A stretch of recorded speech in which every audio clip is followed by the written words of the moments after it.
The Constitution provides that no person shall be convicted without the concurrence of 2/3 of all the members of the Senate. With 24 members of the Senate, a literal interpretation of this means that conviction requires the affirmative vote of at least 16 senator judges. What's up mga kababayan? Sa video ito papanoorin natin itong impeachment trial ni VP Sara Duterte na sa kung saan unang araw pa lang mga kaibigan nagkakandaloko-loko na dyan sa Senate of the Philippines. Nagkakandaloko-loko na yung mga senador natin. Imagine unang araw pa lang ang dami na po mga batas ang hindi nasunod. Imagine, kita nyo ilan ang nakaupo dyan sa upuan ng Senate President? 2. Itong si Win Gatchalian na nagmamarunong, nagmamagaling na nagbida-bida nung eleksyon ng Senate President. Ano nang ambag mo ngayon?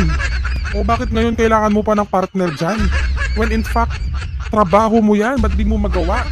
O ngayong nireal talk ka ni Senator Pia, mga kaibigan, papanoorin natin mamaya yung pagsagot ni Senator Pia. Pahiya kasi itong si Win at yung mga lipores niyan. O ngayon, na nireal talk kayo ni Senator Pia, sumisimangot kayo dyan. O?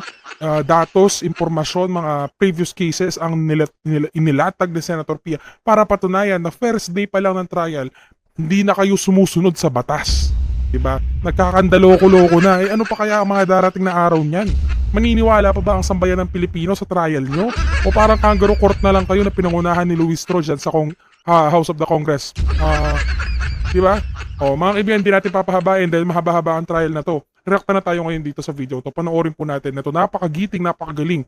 Nag-iisang senadora, Senadora Pia Cayetano. Yan, ang tunay na senador, no? Hindi yung katulad ng isa. Yan, si Senator Pia, tunay na abogada. Yung isa dyan na nagmamakaawa lang sa harapan ng camera. O, diba? Tapos gusto pong humabol ng presidente sa 2028. Uy, mahiya ka naman! Diba? O, panoorin na natin ito mga kaibigan. Explanation includes a reminder to all of you na kung di nyo kasundo si Alan, malamang kasundo nyo ako. So, if sarado ang pag-iisip nyo na si Alan nagpaliwanag, ako naman ang magpapaliwanag. Pagbigyan nyo naman ako.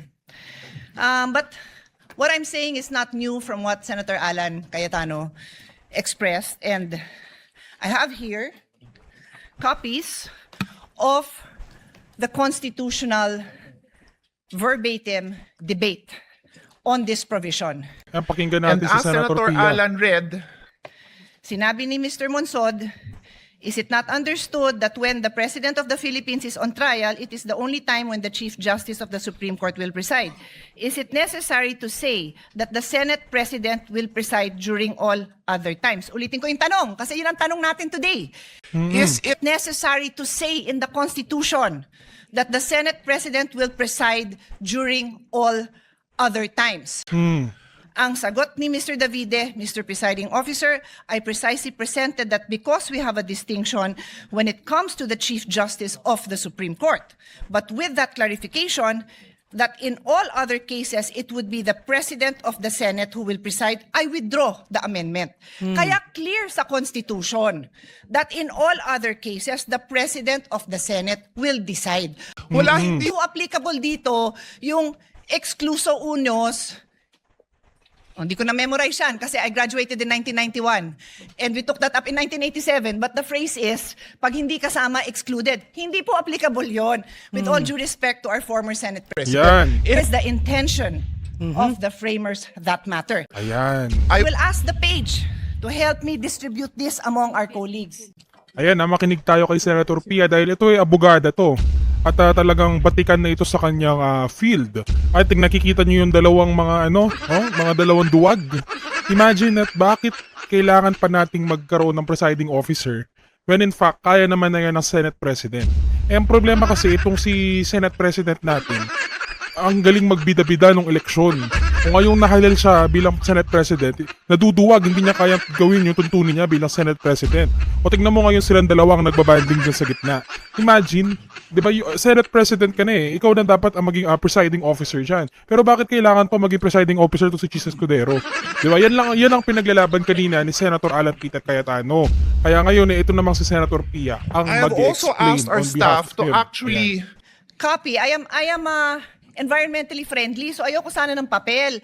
Pero alam ko na hindi po lahat sa atin gumagamit ng digital, ng electronic gadgets, kaya pinapil ko na lang.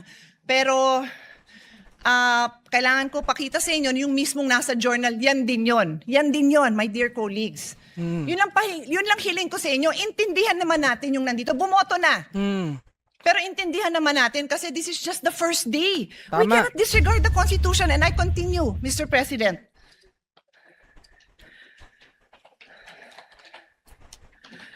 We have enough jurisprudence, more than enough, to explain to us, even in layman's term, what basic legal principles are. And one of the most fundamental principle of constitutional construction states that we give effect to the intents of the framers of the Constitution. With this vote, did we give effect to the intentions of the framers of the Constitution? Sinabi nga, Senate President ang magpe-preside. Oo.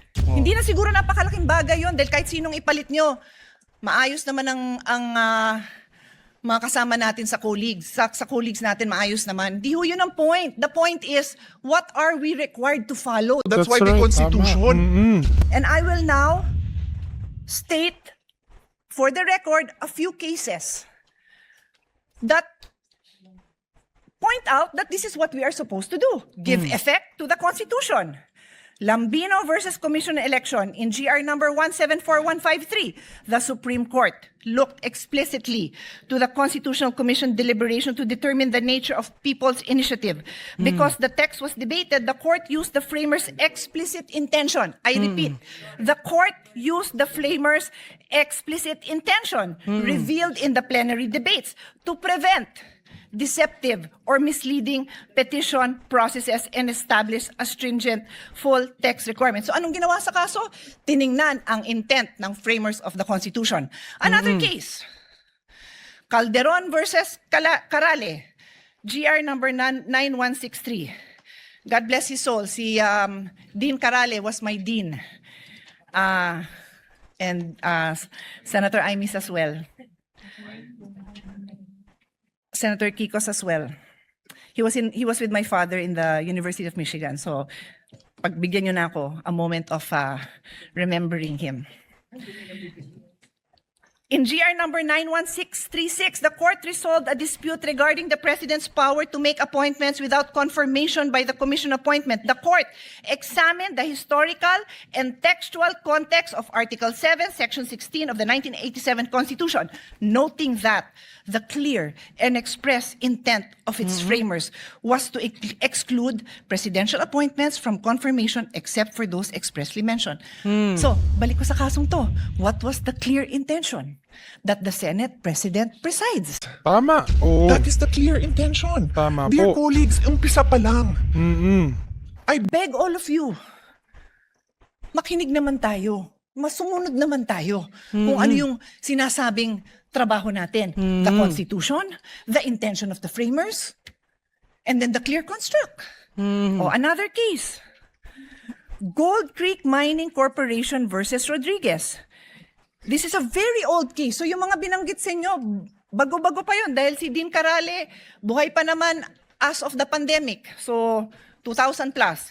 Ito, 66 Philippines, 259. So for lawyers and law students, pag sinabing Philippines, pag yan yung ni-record, alam mo ng 50s, 1940s, something like that.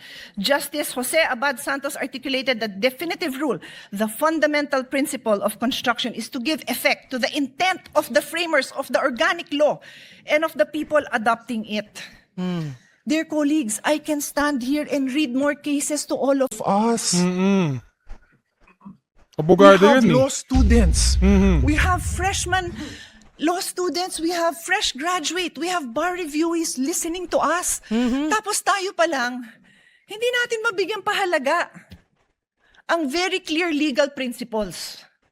Pati ang prosecution and defense nakikinig. Sana po, huwag Napakagaling, niyong abalahin yung oras namin. Bigyan niyo naman kami ng maliwanag na mga arguments ninyo because we are willing to listen. Pero colleagues, patunayan naman natin that we are willing to listen. Hindi yung pagpasok natin, nag-prejudge na tayo. Tama. Kasi sad to say, mukhang ganon. I tell you, there will be times I probably will not vote with the minority because I believe tama yung sinasabi ng majority.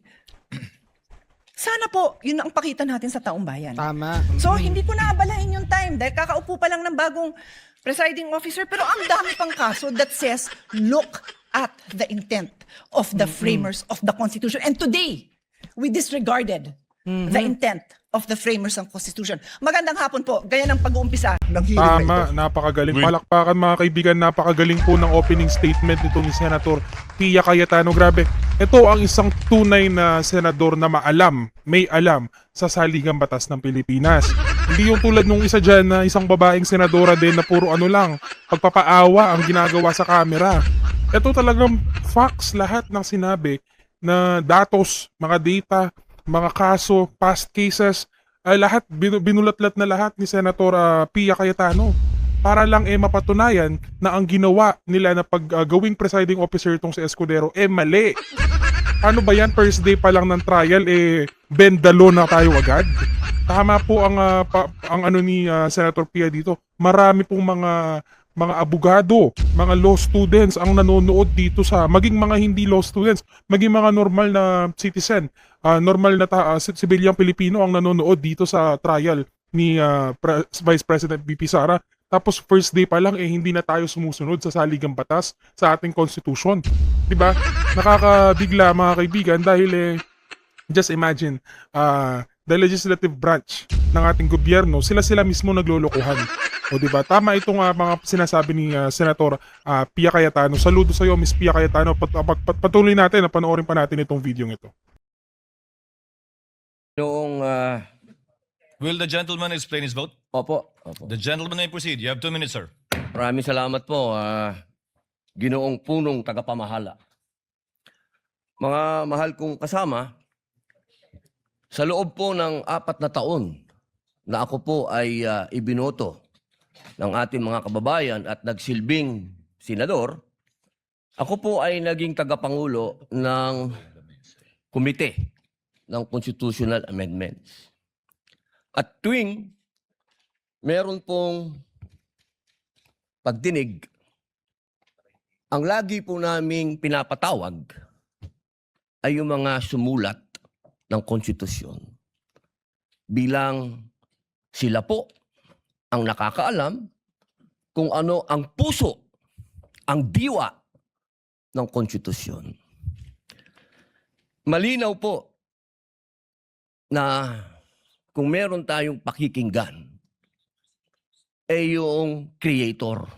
Hindi po ba? Tayo naman po lahat ay naniniwala sa Panginoong Diyos, kaya tayo po ay naniniwala sa salitang creator, tagapaglikha. At ang lumikha po ng konstitusyon ay itong mga taong nabanggit sa ipinamahagi ng ating mahal na Senadora Cayetano. Malinaw po dito. Nasabi na po sa English ito. Mainam po ay sabihin po natin sa Tagalog upang mas maintindihan po ng ating mga kababayan. Humingi po ako ng tulong sa Google kasi legal terms po ito. Hindi naman po ako nagtapos sa UP, hindi rin po ako nagtapos sa Ateneo, nagtapos po ako ng criminology at UP rin sa University of Prison. Ang sabi po dito, sa Tagalog po Ginoong Presiding Officer, eksakto ko itong hinihain dahil nagkaroon tayo ng pagkakaiba pagdating sa punong maestrado ng Korte Suprema. Ngunit sa paglilinaw na iyon, na sa lahat ng ibang mga kaso ay ang Pangulo ng Senado ang mamumuno. Kaya binabawi ko ang nasabing susug. Ang nagsabi po nito ay ang dating Justice Davide. Ngayon, mga mahal kong kasama, at sa ating pong mga taga-subaybay, ang batas po ay precise. Hindi po ito pwedeng iba-ibahin o baluktutin Kung ano ang sinabi lalo ng saligang batas, ay sana po ay panghawakan natin. Ngayon, sa loob po ng 4 na taong ko dito, lagi pong sinasabi yung tradisyon. Minsan, yung rules na yan, nawawala yan eh. Ilang beses na ho ako naguluhan dito dahil, teka, sundin natin yung tradisyon kaysa yung rules. 2 beses na po nagkaroon ng impeachment. Yung unang impeachment, ang nag-preside ay yung Chief Justice, yung kay Pangulong Estrada. Yung sumunod po, nandito na po ako noon. Ang nag-preside ay ang mahal na Bicolanong kaibigan ko, Senador Chis Escudero. Yun po kasi yung nasasabi sa saligang batas at tradisyon. Yun na po yung nangyari. Ngayon, gusto ko pong tanungin yung mga kasama ko sa majority. Personal na tanong po ito. Nung hinihikayat po akong sumama sa majority, isa lang ang sinabi ko. Kung si Senator Chis Escudero, ang kababayan kong Bicolano, ang gagawin yung Senate President, lilipat ako sa inyo. Ang hindi ko maintindihan, bakit ngayon pinipilit natin na ang ating presiding officer si Chis Escudero? Ba't hindi natin siya ginawang Senate President nun? Yun lang po ang tanong ko. Maraming salamat. The remarks of the gentleman is noted. Senator Marcos, what is your pleasure, ma'am? The lady may do so. You have 2 minutes, ma'am. Kindly be mindful of the clock. Yes, thank you very much. Ang sabi sa atin ng bata tayo, kapag mali ang umpisa, mali na ang lahat na susunod. Ayoko naman magkamali sa umpisa pa lamang na napakahalagang paglilitis na ito. Unang-una, paulit-ulit na nating sinaad na ang ating saligang batas ay hindi maaring baluktutin. At napakaklaro nito. At ang sinasabi ng ating Constitution of 1987, Article 11, Section 3, Number 6, all other impeachable officers ang sinasabi, carving out therefore the exception that proves that rule, that the Chief Justice is the single exception, and otherwise the presiding officer should be the Senate President. It is the exception that proves the rule. Palibasa na uso ang Latin, may kabaliktaran din sa kinote ni Senator Soto, expressio unius es exclusio alterius. Palibhasa, hindi naman in-exempt, ibig sabihin na laging dapat ang Senate President ang presiding officer. Ikalawa, nakita naman natin ang mga debate, ang listahan ng mga sinabi at paliwanag nung dating Chief Justice natin, si Mr. Davide, nung panahon, nung convention. Contextual reading and the thorough debate do not allow for any interpretation whatsoever. And we should abide by that. Ikatlo, yung kaduda-dudang quorum nung June 3 na pinapaliwanag ng aming minority leader na hanggang ngayon nakatenga pa rin. Kung tutuusin, nung sinasabing na amyenda, yung Supreme Court petition ay pending pa. Kaya hindi karapat-dapat na yon ang sundan. Ikalima, it's not the impeachment court but the Senate that amended the rules. Kaya para sa akin, napakaraming dahilan. Huwag sana nating sayangin itong napakahalagang responsibilidad natin at huwag mag-umpisa sa mali itong paglilitis. Maraming salamat. Thank you, Senator Marcos. Duly noted and entered into the records. The pleasure of Senator Legarda. Senator Judge Legarda, rather.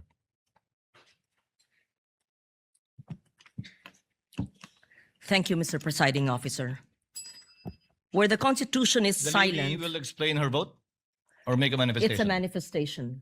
Which, The lady may proceed with which her seems like manifestation. an She has 2 explanation of minutes. vote. Thank you. Where the Constitution is silent, the intent of the framers should guide the choice of the presiding officer. Any departure from the traditional arrangement must be approached with caution, as it may place the validity and the legitimacy of the entire impeachment in doubt. Mr. Presiding Officer, I also respectfully place on record that there is a pending challenge before the Supreme Court involving the June 3rd Senate proceedings, including the authority of the body then that adopted Senate Resolution number 430. This manifestation is made to place on record that we are not yielding our position in the pending case and is without prejudice to the final determination of the Supreme Court. Thank you, Mr. Presiding Officer. Thank you, Senator Legarda. The presiding officer would like to make a statement.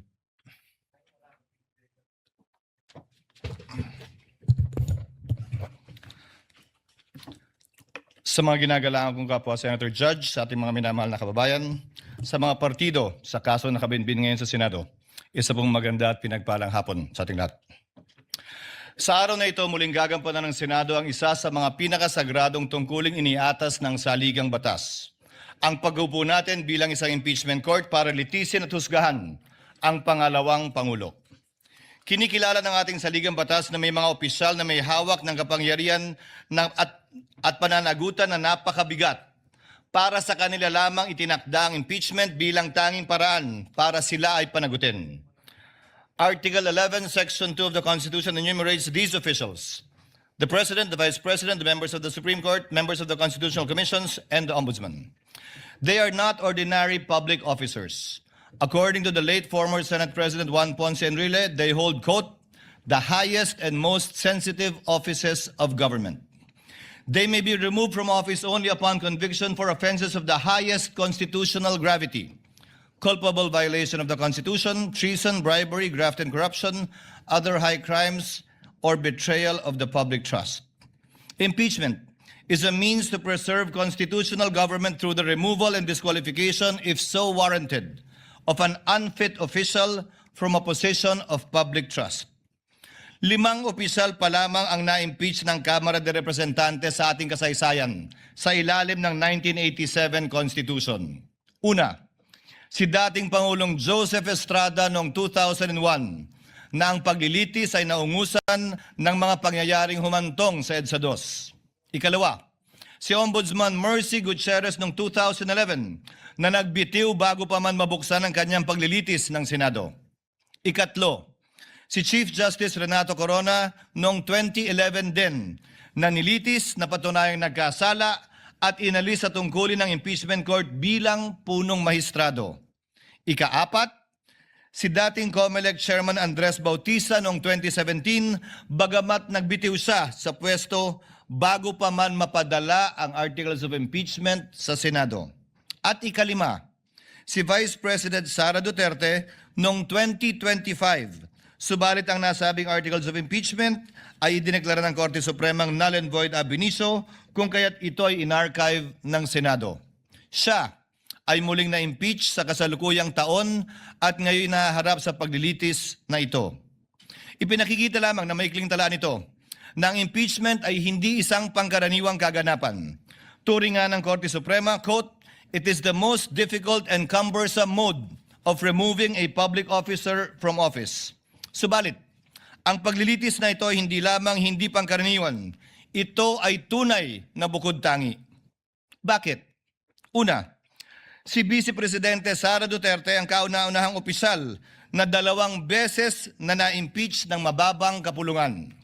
Pangalawa, siya ang kauna-unahang Vice Presidente na haharap sa paglilitis ng isang impeachment court at pangalawang opisyal lamang na halal ng sambayanan na sasailalim sa prosesong ito. Pangatlo, siya ay hinahalal ng may pinakamalaking mandatong pinagkaloob ng sambayanang Pilipino sa sinumang kandidato sa ating kasaysayan. Mahigit 32 milyon o 61% ng kabuuang boto para sa ikalawang Pangulo. Pang-apat, ang articles of impeachment laban sa kanya ay inendorso ng 277 na miyembro na kumakatawan sa ating mga mamamayan mula sa iba't ibang distrito at sektor at ng ating bansa. Nakatumbas ay mahigit 80% ng kabuuan ng Kamara de Representantes. Terminating an elected mandate before the end of its term is among the most drastic acts our constitutional democracy can undertake. This is why the trial must be guided with prudence, tempered by caution, and marked with unquestionable impartiality. We must avoid even the appearance of impropriety and observe the cold neutrality of an impartial judge at all times. May I therefore caution my fellow senator judges, the prosecutors, the respondent, and their respective counsels and witnesses to refrain from making any comments and disclosures to the public pertaining to the merits of this trial as mandated by the impeachment rules itself. Let us heed the words of the Supreme Court that said, "Impeachment is not a chance to settle political scores. It is not a stage for political theater or personal attacks, because when the focus shifts to the person rather than the alleged wrongdoing, the process loses its integrity." As presiding officer, I shall do my part to uphold the fairness and integrity of this process and shall see it through to its proper conclusion. At this point, I would like to thank my colleagues for their trust and confidence. I did not seek nor did I ask for this responsibility, but neither will I shirk from fulfilling this duty without fear or favor. This now brings me to the threshold questions that will guide the conduct of this trial and the rulings of the chair. First, what is the number of votes needed to convict the respondent? Second, what is the quantum of proof required to sustain a judgment of conviction or acquittal in these proceedings? Third, how strictly or liberally will this court apply the rules in resolving questions of procedure and evidence?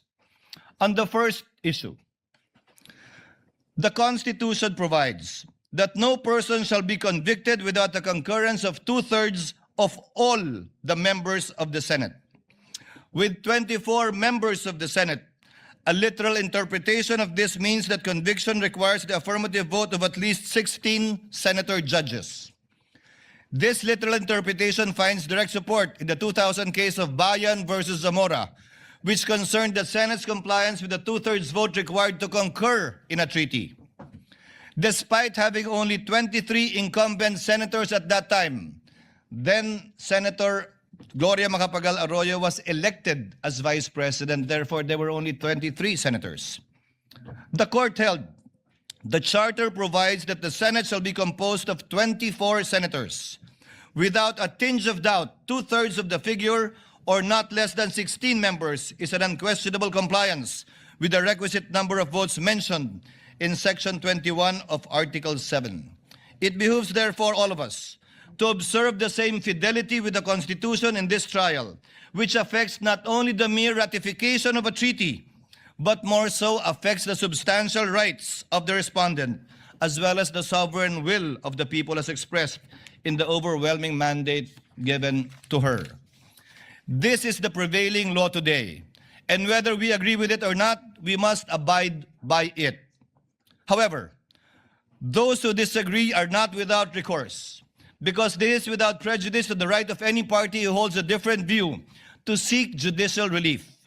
And should the Supreme Court, who possesses the sole authority to interpret the Constitution by virtue of its power of judicial review, render a different ruling on this question other than what the chair has stated, this court and this representation shall faithfully abide by that ruling of the Supreme Court. On the question of quantum of proof, given that impeachment is a sui generis constitutional proceedings, the standards of proof that govern administrative, civil, and criminal proceedings do not apply. However, this does not mean that senator judges shall rely solely on their conscience in deciding this case. No less than the Supreme Court also said that, quote, "Decisions regarding whether to acquit or convict must be based upon clear charges supported by sufficiently clear and convincing evidence." Furthermore, let me be clear that the burden of proof in these proceedings rests upon the prosecution. It does not and will not shift. The respondent is afforded the presumption of innocence and has no obligation to disprove the charges against her. Finally, we turn to the application of the rules of court in these proceedings. Rule 1, Section 6 of the Rules of Courts provide that the rules shall be liberally construed in order to promote their objective of securing a just, speedy, and inexpensive disposition of every action and proceeding. We are also guided by the Supreme Court's bench book for trial judges, which reflects a long-standing principle of adjudication. In case of honest doubt about the admissibility of evidence, it is a better policy to rule in favor of admission and let the senator judges decide whether to give it little or no weight when deciding upon the case in the final outcome. But let me be clear. A liberal construction of the rules is not a license to ambush the opposing party, bypass due process, or introduce unverified evidence that would prejudice the fair and orderly conduct of this trial. Accordingly, consistent with the demands of due process, fair play, and the orderly administration of justice, the chair will construe the rules liberally so that, number one, the prosecutors may be able to adequately present their case, that the respondent may be able to rigorously test it. Number three, that the senator judges may be able to weigh the evidence for themselves. And fourth, so that the Filipino people may hear the whole and impartial truth regarding the allegations against the Vice President. Let us remember what our oath requires us, to do impartial justice according to the Constitution and the laws. Hindi po tayo nandito upang itaguyod ang anumang pampolitikal na adyenda. Hindi tayo narito upang paglingkuran ang kagustuhan ng alinmang panig. Narito tayo upang alamin ang katotohanan at sa pamamagitan nito, mapairal ang hustisyang walang kinikilingan. Ang tungkulin natin bilang mga hukom ay hindi maaaring talikuran. Sa gitna nito, batid ko ang mga problemang kinakaharap ng ating bayan na patuloy natin dapat pa ring pagtuunan ng buong pansin at hanapan ng solusyon. Tayo ay mga senador bago tayo umupo bilang mga hukom at mananatili tayong mga senador na patuloy na magsusumikap na tugunan ang mga pangailangan ng ating mga kababayan bilang Senado at hindi mababago ito. Kaya't aking hiling at dalangin na huwag sana malunod ang diwa ng pagkakaisang nagbigis sa atin, gaano mang katindi ang mga debate at pagtatalo sa hukumang ito. Dahil anuman na magiging kalabasan ng paglilitis na ito, laging kinakailangan ang Senado ang nagkakaisa. Dalangin ko po na sana pagkalubad tayo ng katatagan, karunungan, pagpapakumbaba at pag-unawa upang magampanan nating lahat ang ating tungkulin bilang mga hukom. Pagpalain na po lahat sana tayo ng poong may kapal. Maraming salamat at magandang hapon po.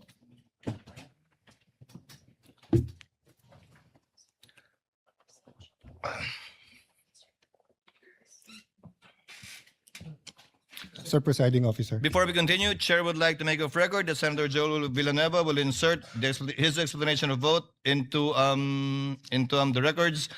If there are no objections, Chair dispenses with the reading of the minutes of the Journal of the May 18 Proceedings, 2026, and consider the same as approved. On the motion? There being no objection, Journal is hereby approved. Senator Cayetano?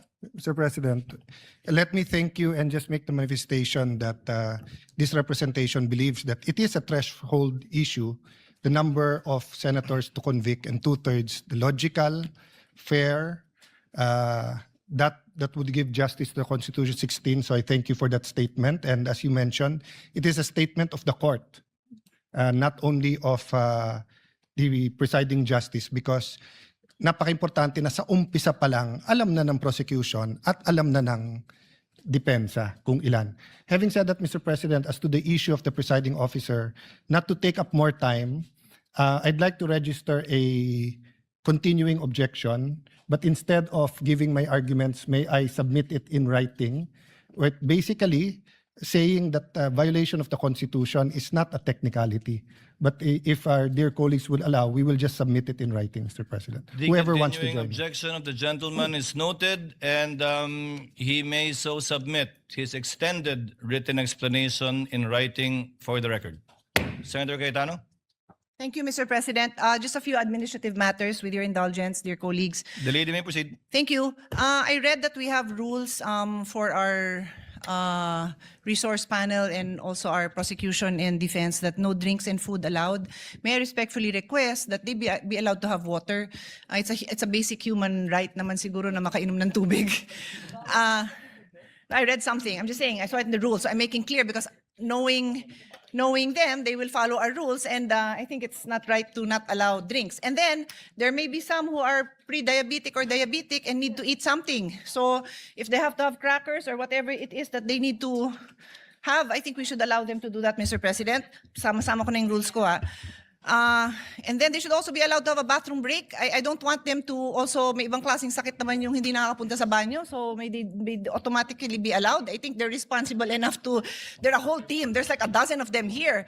And then finally, sitting is the new smoking. May we also allow them without them having to ask for permission to stand up, stand in the back, and to stretch their legs, because it is not healthy to be sitting down for 2, 3, 4 hours, and I think our hearings will go on for a long time. So that's my humble submission for the health and wellness of our prosecution and defense panel. Thank you, Mr. President. Noted, and we will discuss the matter with the parties. Senator Pangilinan.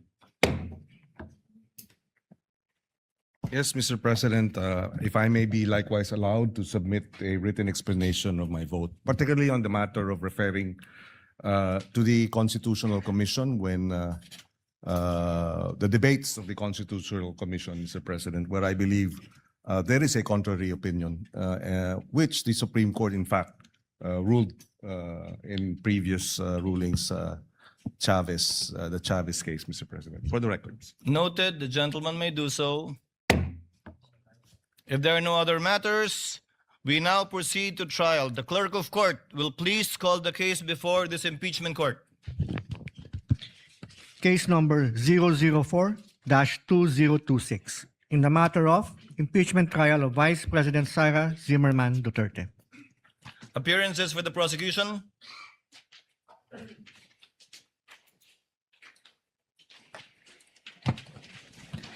Good afternoon, Your Honors. We are 11 House prosecutors and 15 private prosecutors. I am Representative Jervil Jinky Pitrix Luistro, appearing for the prosecution. We are ready, Your Honor.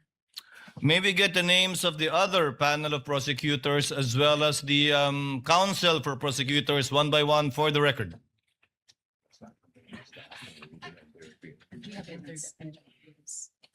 Good afternoon, if Your Honors, please. We have already submitted the names of the public and private prosecutors who have formally entered their appearance. Ako po si Representative Jose Manuel I. Diokno, magalang pong humaharap sa Senate Impeachment Court. Ready po. Noted. Good afternoon, Your Honors. I am Representative Laila De Lima from the Mamamayang Liberal or ML party list, respectfully appearing as public prosecutor. We're ready.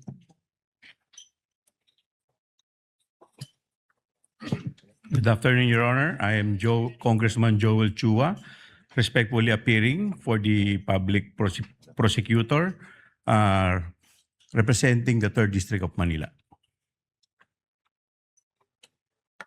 Good afternoon, Your Honors. I am Arlene Kakabagaw from Dinagat Islands, representing the public prosecutor, Your Honor. Good afternoon, Your Honors. I am Representative Lawrence Rivera Defensor from the 3rd District of Iloilo, respectfully appearing as public prosecutor. Good afternoon, Your Honors. Representative Jonathan Keith Flores of the 2nd District of Bukidnon as public prosecutor, Your Honor. Good afternoon, Your Honors. Representative Isabel Maria Jorge Zamora from the Lone District of San Juan City as public prosecutor. Good afternoon, Representative Terry Don of Bicol Saro Party List. We are ready, Your Honor. Maraming salamat po. Good afternoon, Your Honors. Representative Ramon Rodrigo L. Gutierrez of One Ready Party List, respectfully entering appearance for the public prosecution. Good afternoon, Your Honors. Representative Lordan Swan of the 1st District of Cagayan de Oro City, respectfully appearing for the prosecution. For the record and for the information of our prosecutors, the term used in our rules for the public prosecutors, as you so mentioned, should be panel of prosecutors of the House of Representatives. And insofar as I've been hearing the term private prosecutors, the private lawyers will be referred to as counsel for the prosecutors. You may proceed.